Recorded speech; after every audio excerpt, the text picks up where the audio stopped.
This episode of Kismet contains some sensitive topics such as abuse and suicidal ideation.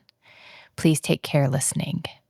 One thing I found out in the divorce, so I thought I was his third wife, and I thought, oh my gosh, I don't know if I want to really be his third wife. But through the divorce, I found out I was his sixth wife. And oh my God. So he's like just a serial marrying person. I'm Emily Calloway, and this is Kismet. Kismet is a podcast featuring your true love stories. Today, I'm speaking with Pamela Topjian, who is sharing her incredible story about overcoming trauma, abuse, failed marriages, and finding love late in life when she least expected it and where she least expected it. Pamela's story is one for all of y'all who think that you're too old for love, that it's not meant for you, and that your past defines you. Pamela's story proves that is not the case. Love can find you anywhere, at any time. Hello, Pamela. Welcome to Kismet. Thanks for joining me today. Yeah, absolutely. I've said it to you personally, but this is such a great idea for a show and for a podcast. I love it. Yeah. Thank you for having me. Thank you so much. I really appreciate it. I love that you found my Reddit post and that we were able to connect. I think your story is very interesting. I think it will appeal to a lot of people. And it's a little bit different than some of the other stories that I've told. So I'm really excited to share that story. And the story is about a little bit about finding love later in life when you least expect it, when you're not looking for it, which is what Kismet is all about. Right. That sort of, serendipitous, destined moments. So without further ado, I'd love for you to just start out by giving us an introduction to yourself and who you are, and just a little bit about your background. Yeah, so I'm Pamela Topjian. I live in Northern California, but I grew up in the Midwest and lived in different areas of the U.S. throughout my life. So I'm a former nurse. I turned to hypnotherapy after nursing after the pandemic. I'm no longer taking clients as a hypnotherapist, but I'm also an author. I'm also a podcaster myself, also have a YouTube channel as well. I am a full-time pet sitter. That's what I do with most of my time right now. And I am a survivor of two abusive marriages and a childhood of trauma. And, I'm an open book. We can go into as much of that as we want or, how it relates to the story. So now just bought a house. This is a brand new house we just bought with my later in life love of my life here. So, life is amazing now. In the midst of all of this kind of journey to yourself and to your love, I know that a lot of twists and turns and not always comfortable ones, but, just what you just shared with us, nurse, hypnotherapist, pet sitter, big moves, trauma. It's a lot of things in your life, a lot of sort of a big journey to get to where you are, it sounds like. Yeah, absolutely. Absolutely. And, my whole story, my whole message is you just never know. My whole life has been full of trauma in one way or another. And of course, there were good times. It wasn't just horrifically bad the whole time, but full of trauma. And I never knew love existed even. I never felt like it was a true thing, especially after my second divorce. And it's just, my whole message is just, you never know. Don't always expect the worst, that it's, it's possible to heal. It's possible to love your life and to love yourself. And, it gets better. It gets better and it's possible. What I like to always say is that I'm a work in progress. So I think we all are works in progress. That's what our journey on earth is, at least me as a spiritual person, that's the way that I believe it. Like, it's not reaching to an ultimate location in this life. It's finding and learning along the way. And it's those connections and that sort of personal growth. So, So before we get into your love story, I just sort of would love to hear a little bit more about your background and the lead up to your love story. So, you can share as much as or as little as you want to about like the deeper, darker parts, but just sort of, I think having that predecessor and that information for us to kind of understand, how you prepared yourself and how like what sort of steps and journey you had to take to, I guess, be ready to receive or have that happen for you. I'd love to hear. Yeah. Yeah. To be able to get to where I am now. Childhood trauma, I wasn't abused as a child. I didn't grow up with drug addicted parents or anything like that. It was mostly neglect and poverty and what comes with poverty. And then I've had some date rapes as a teen. And I was also, my sister was killed in a car accident when I was a very young teen. And I was also a teen mother. And then my first marriage, and my father wasn't in the picture most of my childhood. And so then when I married the first time, it was mainly, I thought that I loved him, but it was mainly because I was looking to start a family because I already had my son, and starting to sort of get so through therapy I've learned, trying to get what I never had, trying to build that in my life for my children and even for myself. Yeah, and what you just shared about like you said your father was in the picture. I'm sure you wanted a father figure for your child since you didn't have that. So that makes sense. How old were you with that first marriage? So I was 26, I think, or 25 when I first got married. I was 17 when I had my son. So it wasn't the father who I married. So I was in my mid 20s when I married that first time. Had another baby right away. And we were married for 15 years, but we had moved so I was in the suburbs of Chicago, and we had moved in the Upper Peninsula of Michigan. And anybody who knows that area will understand what it was like. There's snow more than half the year. It's a very small town. Like it's almost like the 50s. They're way behind in a lot of ways of thinking, and you're never accepted if you're not from there. So there's a big bridge that goes from Wisconsin up to the Upper Peninsula of Michigan, or I think that's right. It's on the other side. Anyway, from Lower Michigan to Upper Michigan. Anyway. So you're called a troll if you're from under the bridge. Oh my God. You're never. You're never one of them, even if you've lived there for 15 years. Called a troll, I'd say not. But see, that's before internet. So, we know of trolls as we think of the internet, but, it was more of like the three billy goats gruff and the mean. Listen, hey, I'm a child of the 90s. I had the little doll trolls with pink hair. So that's what I think of. I have a little one right here.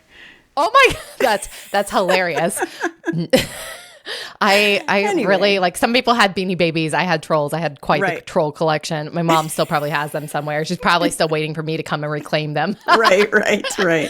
Okay. So you had this marriage for 15 years and, as somebody that has never been married, I look back at my relationships in my 20s and I'm just like, I had some that I was like, oh, this could be something, when I look back now, I'm like, oh God, thank God that was like, so I think it's very hard. Some people are lucky. Like I know I do have people in my life that are lucky that have met their person at 20, but that amount of growth that you go through, even without having children, even without being a troll in Michigan, Right.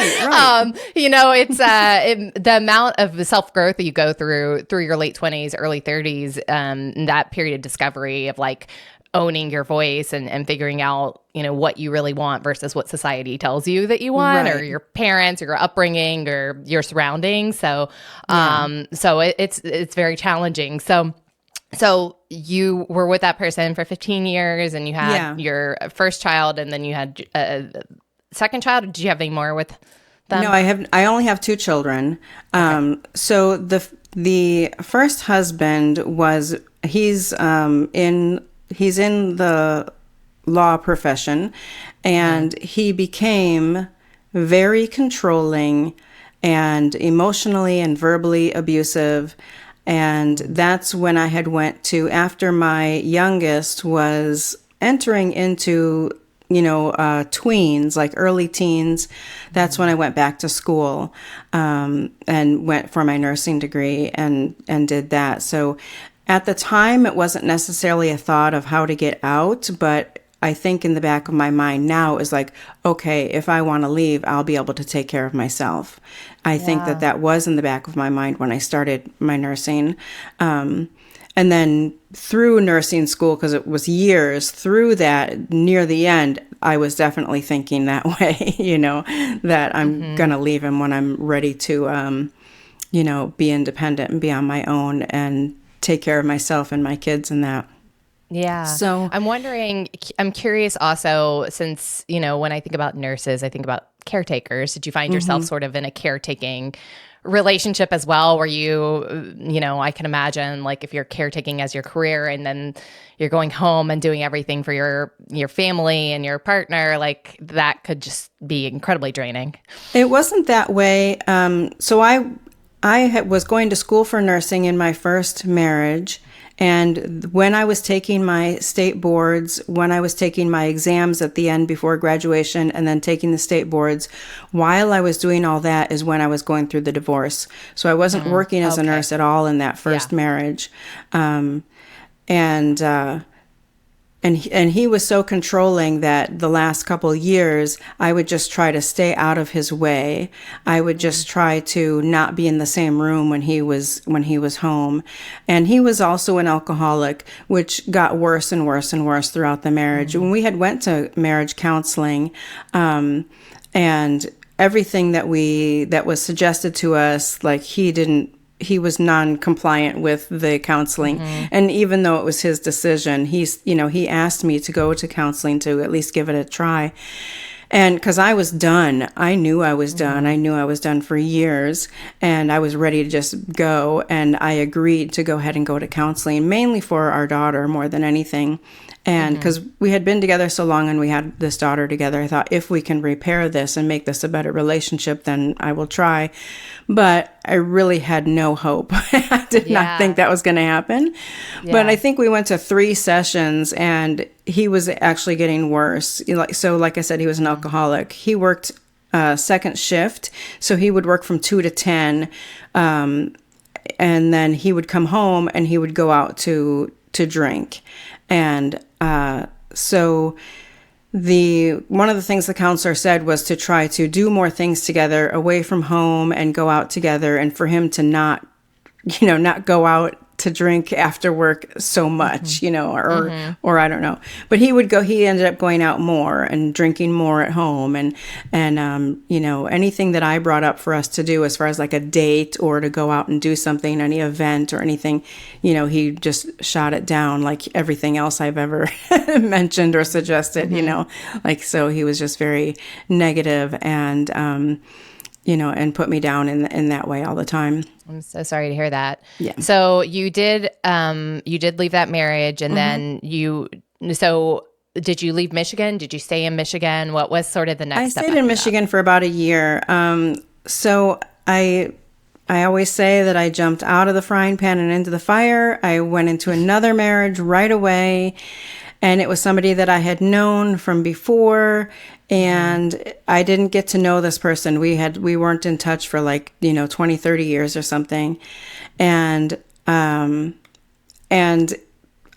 just thought that was the Kismet story, in the beginning. I thought, this man felt like home. This was somebody that I knew, and being up there, like, I didn't really have any good connections with anybody up there or my husband.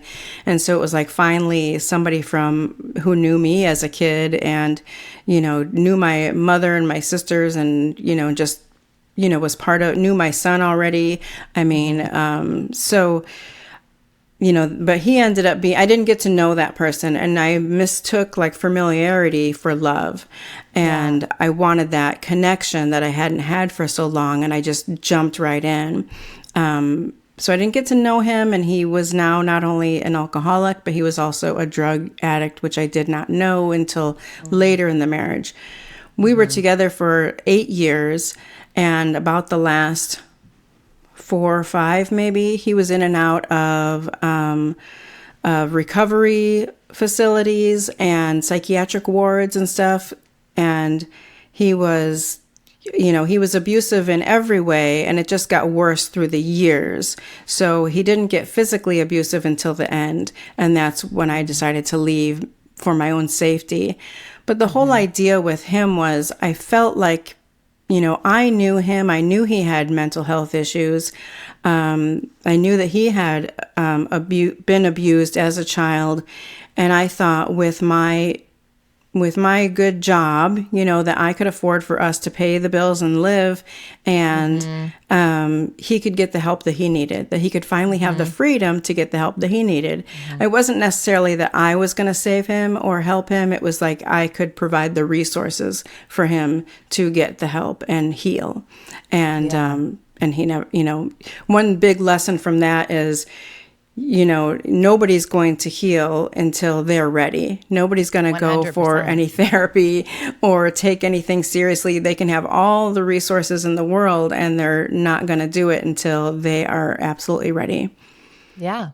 And sometimes they don't want to change. They don't see the problem. And it's very hard if, a lot of addicts also have a lot of trauma in their background. They've done things that they're really ashamed of, and going sober and then having to face both the trauma and the things that you've done and the person that you've become. That's a very hard thing to do. So, okay. So you're at this point where, I think it's a journey that a lot of people are going to relate to. So, especially with all the things that have been going on, in this country the last 20 years with the opiate epidemic and stuff. I think a lot of people are going to relate to your story. So you are out of this second marriage, and you are back are you back in the Chicago area, or where are you at this point? At this point, I am in Missouri. Okay. So we had moved a few times to a few different states with that second marriage. But I was in Missouri, and I had divorced him. And one thing I found out in the divorce, so I thought I was his third wife, and I thought, oh my gosh, I don't know if I want to really be his third wife. But through the divorce, I found out I was his sixth wife. And oh my God. So he's like just a serial marrying person. Yeah. Oh my gosh. Well, I can't imagine, you're already dealing sort of with this trauma of being in this abusive relationship. And then I can't imagine what that does to your mentality and how it impacts you. And, it just sort of made me realize that everything had been a lie. Like I did not know this person, and even though someone from the past, you hear stories a lot about, getting back together with an old flame or with somebody from your past or a childhood friend. And I always think, you better get to know this person. They are probably a different person. Not saying everybody changes for the worse. They may be a better person or who knows what's going on. But as you become an adult, or even as when you're an adult, as you go through life, you're growing and changing and evolving, whether it's for the better or worse or not. But we're not the same people we were in our teens, Right. Absolutely not. Or even 20s. Yeah. So what happened after that? So you're single again. Yeah. And so I know that you also I know that there was some more heavy stuff after that. Yeah. So yeah. So here's where the big thing comes in is that, so I left him, divorced, got a place to live, a place that I made sure he didn't know where I was, even though we were still in the same town because I was working. I had to stay right there. I left, and so he was in the house that we were renting, and I had rented another place on my own.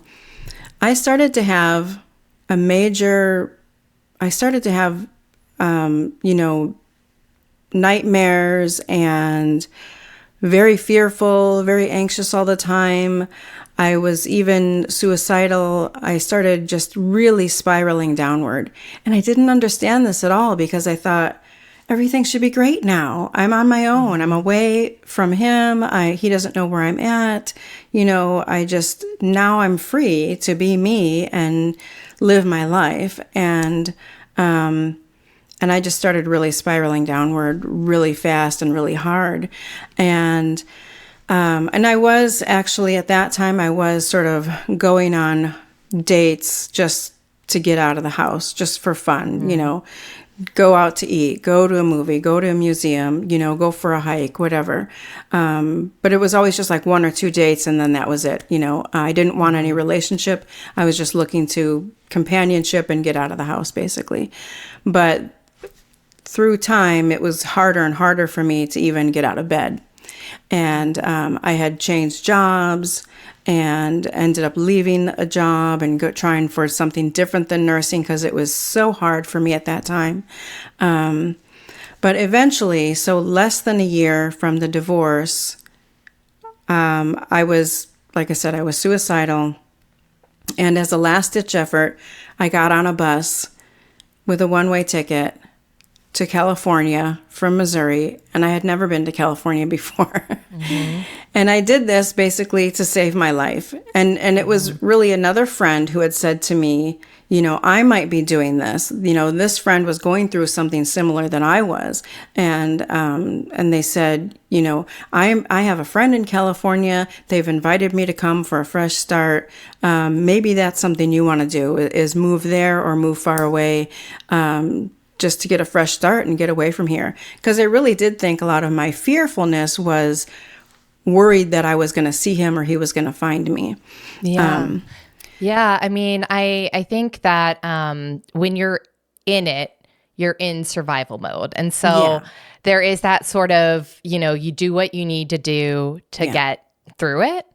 And then when you're on the other side of it, that's when all that stuff that's been inside your body knows, And so that stuff that's been inside, that's like, all right, we've been holding tight, we've been getting you through this, but now, it's release. And it's, I definitely understand that. I mean, I had a situation, mine's not love related, but I lived in New York during 9/11 and, a lot of self-medication and that sort of thing going on there. And it wasn't until I moved to California that I was like, I can breathe again. Like the anxiety is released. I can get out of this place where I love New York. But at that time, it just was, the PTSD from the attacks was just too much. So I definitely understand that. Was California always a place that was sort of like a dream or a fantasy? No. I know it is for a lot of people. No? Yeah, it is for a lot of people, but no, I never thought I would be here. Yeah. Never had any thoughts of coming here.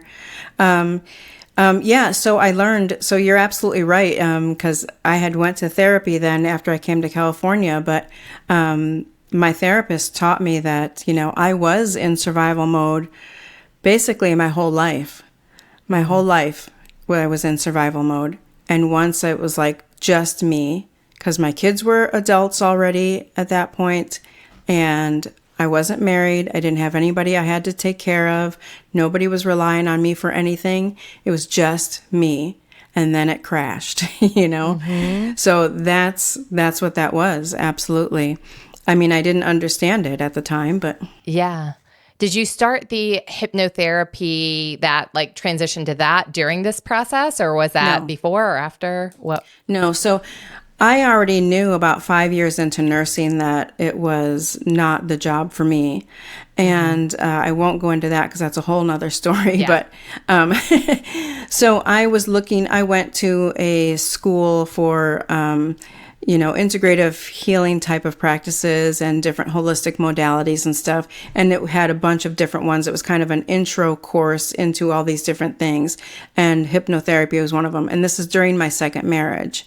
Mm-hmm. So I had already sort of been introduced to hypnotherapy. I went on that trajectory, took that course and became certified, but I wasn't able to switch jobs at that time because of my husband was so unstable and I needed good insurance. I needed to bring in have a stable paycheck as well as the good insurance. So I couldn't switch at that time. So I'd already sort of had that in the background. So it wasn't until 2020 or 2019 that I started another course for hypnotherapy. So, But you moved to California. I know you moved to California prior to that point. So okay. yeah, So it was 20. How brave. It was 2016 on July 4th of July that I arrived in California. It was a 3-day bus ride. That's amazing. So that was you celebrate July 4th as your Independence Day every year. Well, I mean, you know what? Independence Day, but it's sort of yours too, right? It makes sense, and you would think, but I kind of don't even think about it. Yeah. I've kind of like it's out of my mind, kind of, but yeah, you would think so. Because absolutely. You land in California. Did that immediately like impact your mental state and how you're feeling about things? Or No. So take us now to California. Yeah, so I ended up in it. So before I came to California, what made me get on that bus is before I came, I was looking for a place that I could go to when I got off the bus and looking for jobs and places to live that were sort of together, like whether it was, pet sitting, house sitting, or, people who had businesses in their homes and also had where you could live the same place you lived. You could live the same place you worked. So that's what I was looking for. And I found a place, and it ended up not being what I thought it was.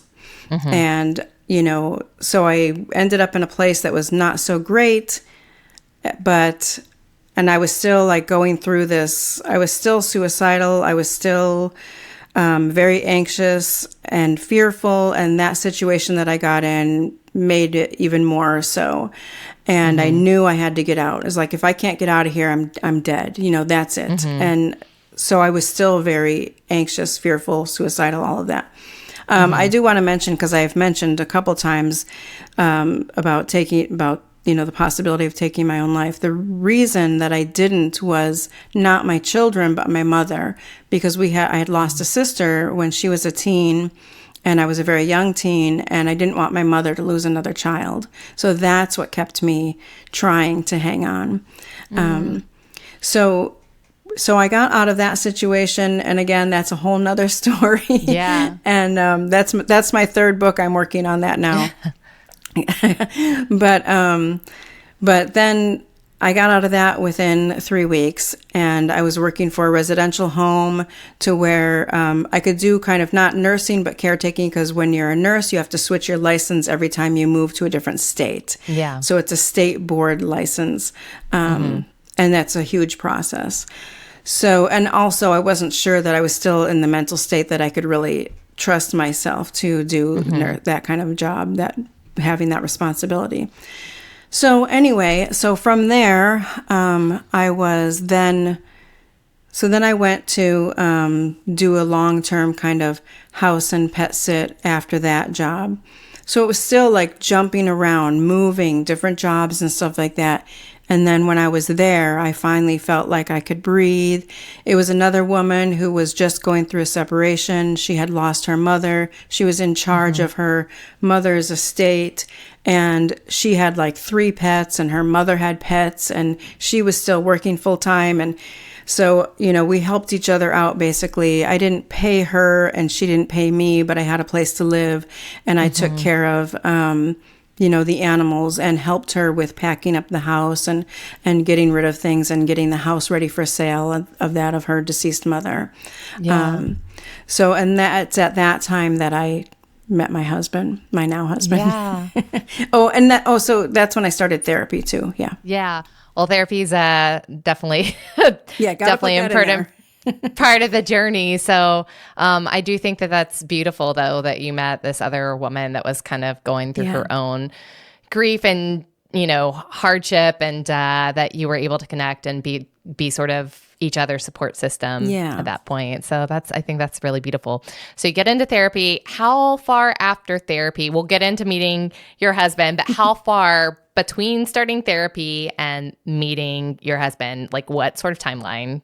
It was right about the same time. So like when we started talking, I was right up front. I said, I am in therapy. I just started therapy. I'm new to California.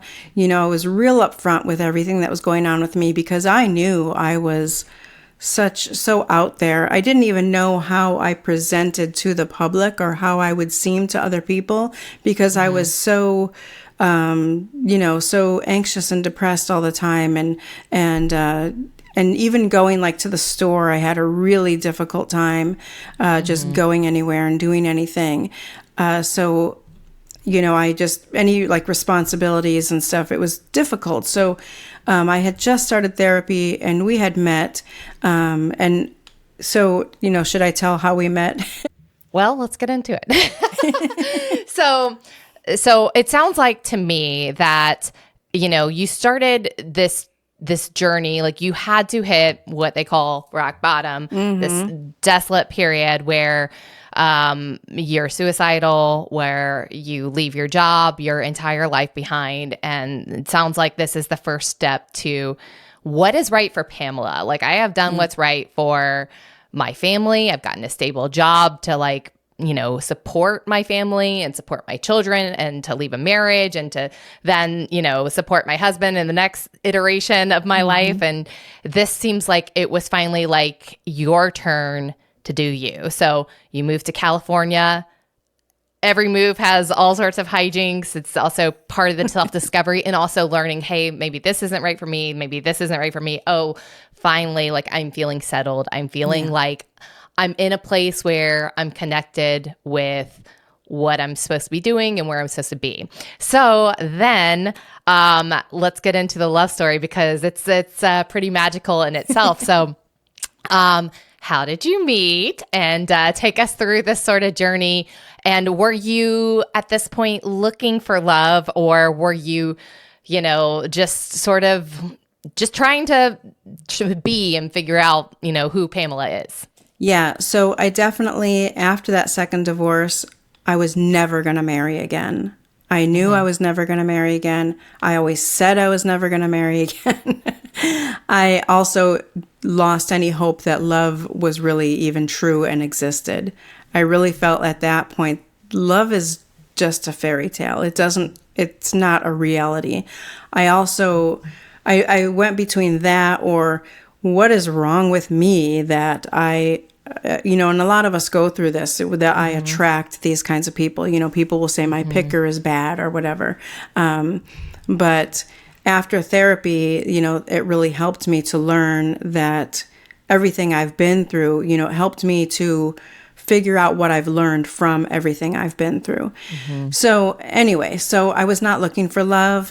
I was, at that point, So yeah, I wasn't looking for love at all. Where I was living, I didn't even have a car. I was living with this woman in her mother's old home, so we were on Reddit. And for people who don't know what Reddit is, it's basically it's kind of a social media, but it's more of a platform with different forums called communities that are subreddits. And there's over 100,000 active subreddits right now. So there's any and every topic in the world. That's how we met, you and I. Yeah. One of these subreddits. You said something about, meeting your partner, an odd way or a different way to meet your partner. And I was like, well, we met right here on Reddit. I don't know if you're interested in that. Yeah. So yeah, there, I want to say though, there is a dark and a raunchy side, but most of it is very informative and a connection type of a place, or a place where a lot of people just ask questions sort of anonymously. So somebody was asking, much younger person was asking about dating advice. And this, of course, is back in 2017, or maybe even 2016. I don't know. But they were asking for dating advice. And you could tell from our responses, from my now husband and myself, we were both responding, and you could tell from whatever we were saying, our replies, that we were both older, because most people are much younger on there. And we were in our 50s at that time. I'm still in my 50s. He just turned 62. And I'm 59 now. So so then he sent me a message. So you can private message people too, just like you can on other social media. So he sent me a message just joking about how much dating has changed and how funny it is, and how people are so, so anxious about it these days. When we were younger, it was just kind of like more free of like just going out, and you don't even think twice about it. Nobody was nervous about it, and most people had met before the first date. Now in this day and age, a lot of times people don't even meet until they have that first date, So anyway, we just kept talking. We got along really well. We just kept chatting in the private chat area and just got along really well, and found out that he grew up, or he was born in the suburbs of Chicago as well. And I don't think I even knew at that point that he was living in California. But we talked about our background, and talked about growing up, and he had been just in an abusive relationship himself, so we talked about that stuff, and just really connected on a deep level pretty quickly. And it was just so easy to talk to him, and so nice to have somebody to talk to like that. And then we moved that to texting, and I'm not sure if it was at that time or not that we connected on like Facebook, but at some point when we connected off of Reddit, we realized that we lived less than a half an hour from each other. Wild. Yeah. I mean, Reddit is full of people all over the world. Right. And you meet this person that you connect with that not only is like from the same location that you were, born in, had sort of, that similar, I don't want to say growing up experience, but you have the same frame of reference when when you're from the same area, and then now you live 30 minutes away from each other. Yeah. So it's like, well, we got to meet, and it wasn't even, in my mind, this wasn't a first date. I mean, there was some flirting, but it wasn't really like heavy flirting or anything. I mean, he knew. I had said, everywhere I have always said at that point, I'm not going to get it. Not only was I never going to marry, I wasn't going to get into a serious relationship. It was like there was no point to get into any kind of serious relationship for me after that second marriage. And, but it was like, let's just we get along really great. Let's meet. I've got other friends that are males. I wasn't, it wasn't weird that way. So when we met, we sat for hours talking and laughing, and I heard another guest of yours say it felt like home, and that was just how it felt. That was just exactly how it felt. It felt like home. I felt relaxed with him. I felt, which I still at this point, I had just started therapy, within a week or two of meeting him in person. And, I think so. I think that's what it was. Because the first time I met him, I was also like, I'm coming from therapy. Yeah. But, I'm going to be out anyway and have a car, so I'll meet you at this place. Well, I think, several of my guests have talked about this beforehand. Beforehand on my show previously, about how putting it all out there from the beginning and saying like, hey, listen, like, I've been through this. Like, I've done this. I have like, here is who I am, take it or leave it. I don't really care. Like, accept me or don't, but this is who I am. Whereas when you're younger, a lot of times you try to, oh no, I'm great. Like everything's perfect. I'm perfect. I have it all together. And I think that's it's hard to do that. It's hard to have that vulnerability to come in and say, listen, I'm in therapy. I've gone through a lot. I'm really kind of been in a dark place, and I'm trying to pull myself out of it because you don't know how someone's going to respond to that. And I think the person that does and says and sees you and says, hey, like, I'm here for it. I'm here to support you through this. Like, that says a lot about them and your connection as well. Yeah. I think when you get to that point, like, we were talking about like rock bottom and having that total mental breakdown. When you get to that point, you've got nothing to lose. And you're like, I have no reason to try to hide what's going on because, I also felt like I didn't know that if I could hide it, but, I was not, I wasn't interested in a relationship. I wasn't interested in anything more than friends at that point. And I was not, it was like, if he couldn't take it, he couldn't take it, and it would be understandable. Yeah. So, where was this first meeting? Was it at a coffee shop or? Yeah, it was Starbucks. Yep, it was at a Starbucks, and he was coming from work, and I was coming from a therapy. So we were like, "Yeah, we're going to be out, and let's just meet there." And we were there for hours.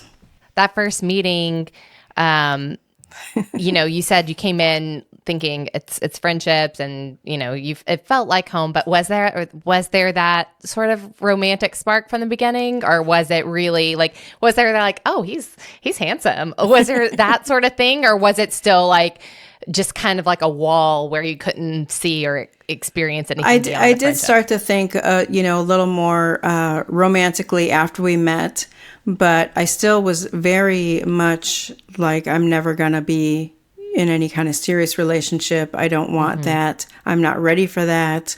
I'm in therapy. So he was coming from, he had just divorced his wife, who was abusive and still was abusive. So, because they have kids, they had younger kids together. So he was still having to interact with her and picking up the kids and stuff like that. And I think at that time, I wasn't sure if I knew that at that time, but we were not in a place. So he says on his end, he was thinking he had hope. There's got to be somebody out there for me. There's got to be the right person is out there. I know it. So he on his end was thinking more in those terms, whereas I wasn't. But yeah, So then that first meeting, it was like, oh, I had such a good time. I would like to see him again. We had a nice hug after it. And every time that we saw each other, it was like, it was like, this was nice. Yes, I'd like to see him again. You know how they say day by day or moment by moment? I say, it was like date by date. Every time we, met each other, it was like, yeah, I think I'd see him again. Yeah, I'd like to see him again, until we were, like dating and exclusive, How long did it take for that friendship to turn into romance? So less than a year, we were living together. So even when we moved in together, it was kind of like, well, if it doesn't work out, it's fine. Not a big deal. We'll split. We both have been through so much. We'll split amicably and it'll be fine. Or at least, we'll be good friends. I already feel like we got so close so quickly because we were so open and up front with each other right from the very beginning. So we really understood each other, and it felt like we had known each other forever. And I know a lot of people say that, but that's true. It felt like we had known each other forever and knew each other on a deeper level pretty quickly. I love that. With that, so you said it was about a year before you lived together, but what about that first, the first kiss, when it went from just being that polite hug to being like, yeah. We're not just friends. We're a little bit more. Yeah. So I remember, the first time, I think it was just the third, what I considered a date. So probably like the fourth time we met. So it was like the third date. I think it was, that first time we met, there was a really nice hug. And then we were together for a long time. And then the second time we met, I think that's when it was like he went in to kiss me. And we were going for a hike, and so I had my phone in my hand and my water bottle and whatever, and he came in I thought he was going to give me a hug, and he went to give me a kiss, and I was like a teenager, I dropped everything, and I was like fumbling. I was like, what is going on? Oh my but gosh, it was really nice, Yeah. And then we went for our hike for, all day, and that. It was the third time that we met. It was the third date, or it was the fourth time we met, the third date, and we were at a pizza place, and I remember sitting across from him and looking at him looking at his eyes and like falling in love. It was like, oh my gosh, I can't believe this feeling. Like I didn't want to look at his eyes anymore because it was like, oh my gosh, like there was something there that I had never felt before in that moment. And I didn't tell him that till much later, but it was, that's the moment that either I realized that I loved him, or I felt, I felt that I loved him at that time, or I'm not sure, what happened there, but but it was at that moment looking at his eyes when he was talking, and I was like, oh my gosh, and I think I was afraid to look in his eyes again. So I think I looked kind of rude after that. I was like looking away and, and just like, so yeah. Okay. So, this was 2017-ish. We're obviously 2025. So take me through sort of what your relationship has been like during this time period. Yeah. So we were living together, and then and we both were living very independently still, almost like roommates. He's an independent contractor for a tech company, and now he's been promoted, and he's been, since 2021, he was hired on by a really well-known Fortune 500 tech company. So this is how we ended up with the house. But so at that time, he was sometimes traveling for his job. I was an overnight nurse at that time, working overnights. And so I would sleep half the day and I'd be gone at night. And so we had different eating schedules, different sleeping schedules, everything. And then 2020 happened, and we were together 24/7, months at a time. And it was so nice. It was so nice. And that's when we said, we should just get married. And, he started looking into, we went online to see what you need to do, what dates were available, if you had to wait till, because it was still, like, at that time in California, they were like, you were listening to, finding the information every day, almost every week, almost like, are we in lockdown? Are we not? How strict is it? What can we do? What can't we do? What places are closed? What places are not? Whatever. So we ended up going in June of 2020, and actually on my birthday, June 23rd, and it happened to be open. We're like, yeah, let's do that for my birthday. And I said, I'm not changing my name. So this name, Top Gian, is the name I was born with. I said, I'm not changing my name again. And he had no trouble with that, completely understood. It didn't mean anything to him that, if I took his name or not. So, so we went there. The courthouse was even closed, but we went to it was closed to the public, We went to the county clerk's office, all masked up, standing in line 6 feet away, and got married. Wow. Yeah. Wow.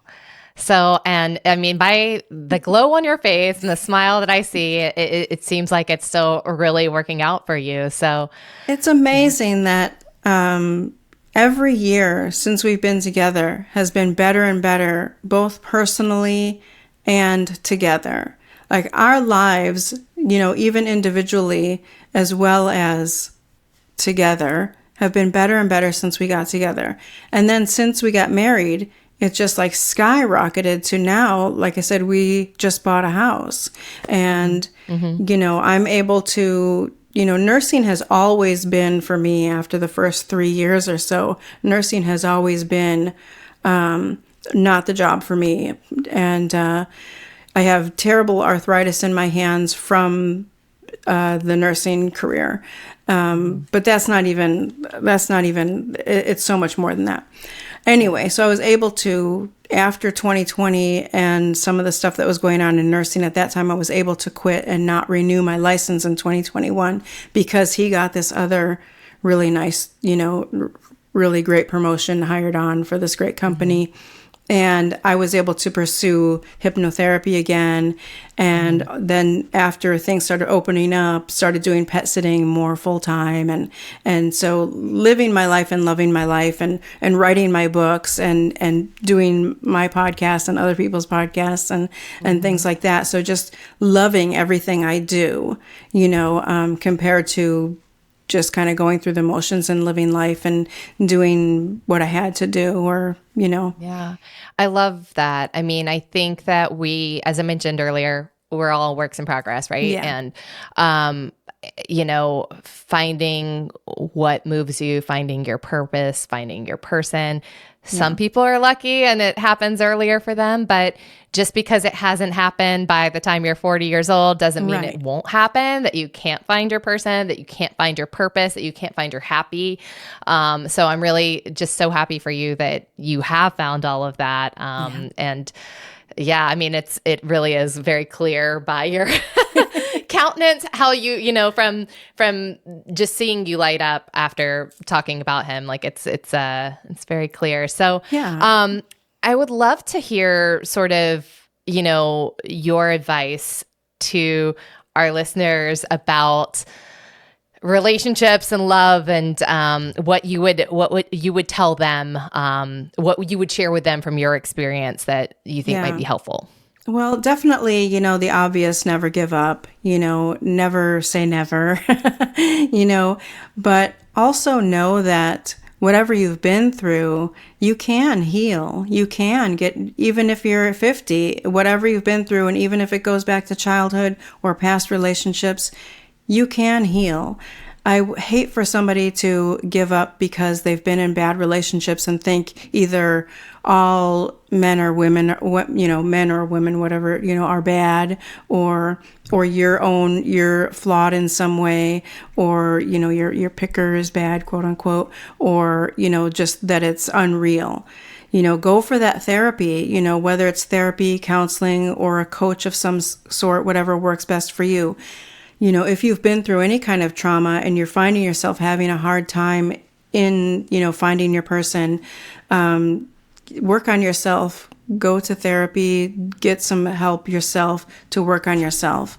And that will help you to learn from what you've been through so that you don't, I don't want to say make the same mistakes, but so you don't go through the same kinds of things over and over. Yeah. And I really love that with your story that you both gave it time to develop. And, not only, as I mentioned, showed up as who you are, like in that current moment, all the heavy stuff and everything, but also like not putting pressure, not saying this is what it's going to be. It's like, I enjoy spending time with you. Let's spend another date together. Let's spend another date together. Let's keep on getting to know each other as long as it makes sense for the both of us. And I really do think that, I say this in pretty much every episode, I think the right partner elevates you. It brings out the best in you, know? And if you're not feeling like you're at your best when you're with that person, then it may not be the right person for you because, I don't know. That's the way that I look at it, at least. I always say that when people talk about red flags, what kind of red flags to look for, I always say, look at yourself, not at them. How do you feel when you're with them? Also, can you be yourself when you're with them? If you're with somebody that you feel like you have to hide parts of yourself, or you feel like you're walking on eggshells or have to, sort of talk on eggshells, that's a red flag. That's the red flag. How you feel when you're with them, not necessarily pointing out, different traits in the other person, but how do I feel, and how do I feel like I have to be when I'm with them? If you can be fully yourself, if you are just happy and excited to see them, and when you leave, you got a smile on your face, if you want to see them again, if you're, that's what you look for. I think that's great advice. Yeah. Definitely great advice. Okay, so I have a few rapid fire questions for you. So this is just a little fun thing that I've been doing. So, okay, so for you, do you prefer late night conversations or morning coffee? More recently, it's morning coffee. Long ago, I would have said late night conversations, but yeah, I'm more of a morning person than I used to be. Yeah. Your favorite dates, spontaneous adventures or planned ahead? Definitely plan ahead. I do. I am not spontaneous. Valentine's Day for lovers or for suckers? Neither. I mean, I feel like so just, I feel like if it's important to the people, the couple, the person, then go all out, do the romantic stuff. If it's not important to you, not a big deal, but it's not for suckers. I think it just depends. Yeah. It's individual. What about you? Are you someone that likes I don't the care about Valentine's it. Day? No. No. Okay. And then your love story, fate or luck? Definitely fate. Definitely fate. We really both feel like, regardless of what people think of, spiritually or not, or past lives or anything, we definitely feel like we've been together before and have come, and everything was working in our favor to try to get us back together in this lifetime. That's amazing. Definitely fate. And I feel like if I had asked you that question before you met your person, like whether you believed fate or luck, like you might have a completely different answer to that, So, well, I'd love to highlight your books and your podcast. You've given such great information today, and your story is truly inspiring. So how can people read more about your story or follow you and learn from you in your journey? Yeah. So on Instagram, it's innerjourney.pamelatopjian. Also on YouTube, it's just my name, just Pamela Topjian. And my podcast is in a playlist on that YouTube channel, but also it's on podcast platforms. And that's Holistic Connections, Conversations with Holistic Practitioners. And my books are both on Amazon. If you just put my name in the Amazon search, they will come up. That's much easier than trying to put the titles in there. But I didn't come this far to only come this far. And the other one is Behind the Mask, Gloves, and Scrubs, One Nurse's Journey. Oh, what great titles. Thank you. Titles are always the hardest thing for me. My background is as a writer as well, and I just could never come up with titles. So those are great. It's hard, but yeah, I often go through several as I'm writing. Yeah. Well, Pamela, I've really enjoyed our conversation today. Me too. Just sort of your vulnerability and your willingness to go through the dark moments and the light moments and share. I think a lot of people are going to really relate to this, and I will link all of those accounts in the post as well. So Thank you. So thank you again, and I hope you have a wonderful rest of your weekend. Absolutely. Thank you as well. Thank you for tuning into this week's episode of Kismet. And as always, if you have a true love story to share, please send it to me at kismetstoriespodcast@gmail.com. And please like and subscribe wherever you're listening, as I could use all the love I can get. And until next time, be bold, be kind, and be open to everyday magic. Your person may be just down the street, or they may be down the street and on Reddit is where you'll finally meet.